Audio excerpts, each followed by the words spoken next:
Alright, second video. After I did a complete service on it, plugs, coil packs, wires.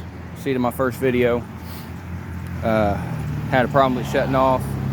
So I went ahead and just freshened up a lot of the sensors so I know they're new. Got it all back together. And yesterday, before I did the cam position sensor and the crank sensor, I'd start it and it was stalling. It just kept dying.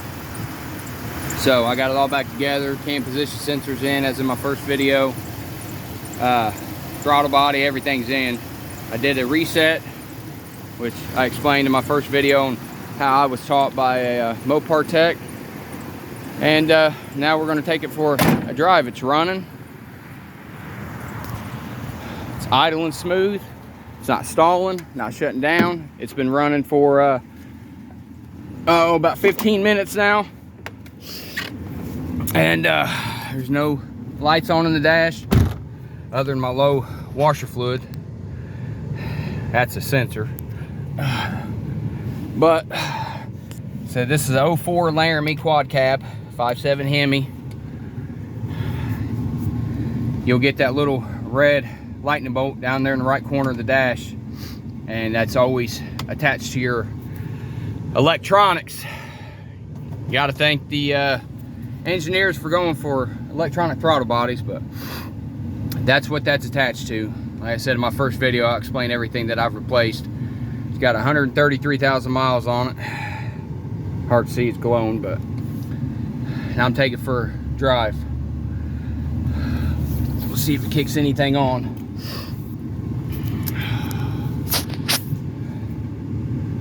Let's see how she does. Yeah, after I did the service, plugs, wires, coil packs, went ahead and did the throttle body, both gaskets, map sensor, and the air charge sensor, which is on your air intake. Went ahead and did it. I didn't get around putting the cam sensor in it like a fool. I should have went ahead and did that and the crank sensor same time. I started the truck up. I mean, I drove it the other day and it ran okay. But yesterday I went to drive it and some bitch kept stalling on me. Excuse my language. Stalled on me and my oldest daughter in the driveway. I was like, well, this ain't cool. So right now she seems to be running good, smooth. There's no hesitation. Not seeing anything kicking on. It's cold here in Indiana and I got the sniffles from working on this daggone thing. And be mindful. People, be mindful. You got to be mindful and reset that ECU. A lot of people don't know that, and I'll be honest with you, I never knew that. I've had Dodges pretty much my whole life, and I honestly didn't know that until about 3 weeks ago, maybe 2 weeks ago. Then I went ahead and changed the electronic throttle body, the other two sensors, got my cam sensor, cam position sensor in. I went and picked up the crank sensor 2 days ago. Like, I'm gonna go ahead and do these. But draining that ECU and clearing them old codes and getting that power out of there is crucial when replacing these sensors, because these some bitches will store codes. They will. So right now we're good. Just kind of drive her and let her and I'd reset the throttle body too. For those of you that just do electronic throttle body and don't do anything else, when you put that new one in, you usually have to program them. You have to follow their procedure. If I'm not mistaken, you got to turn the key to the on position, just leave it, pump your pedal 3 times within like 10 seconds, and then you hold it down, your check engine light will flash. Then you turn the key off, turn it back on, wait about 3 or 4 seconds, and start it. A lot of times that'll reset it, but according to Mopar techs that I follow, friends that I got, it's just better to change the certain sensors and electronic throttle body and just drain the ECU, and it'll reprogram it, it'll clear it, and it'll read that it's got a new one. But here we go. Get this car out of my way.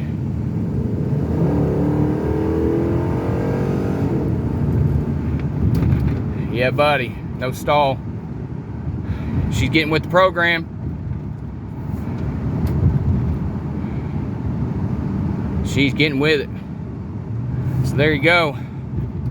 We're at 5 minutes now. I don't know how much more I can show you guys, but I'm gonna drive it for probably another 3 to 5 miles. I really want to get it on the highway, but right now it's just that's not an option right now. I got other things I got to get done.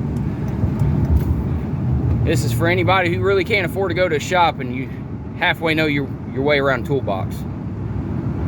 Just don't get in a rush. Be patient. Sometimes you got to replace certain sensors. A lot of people are like, oh, you're throwing money into it. Well, me personally, I like to know that all my shit's refreshed. I just did a complete service on it. I want to know that it's all good for as long as I can. Those sensors made it 133,000 miles. To my knowledge, I'm the second owner of this pickup. So hopefully, you know, we get at least another 100,000 miles on it before I got to do anything else. So there we go. She's running smooth. No check engine. No lightning bolt, no stall.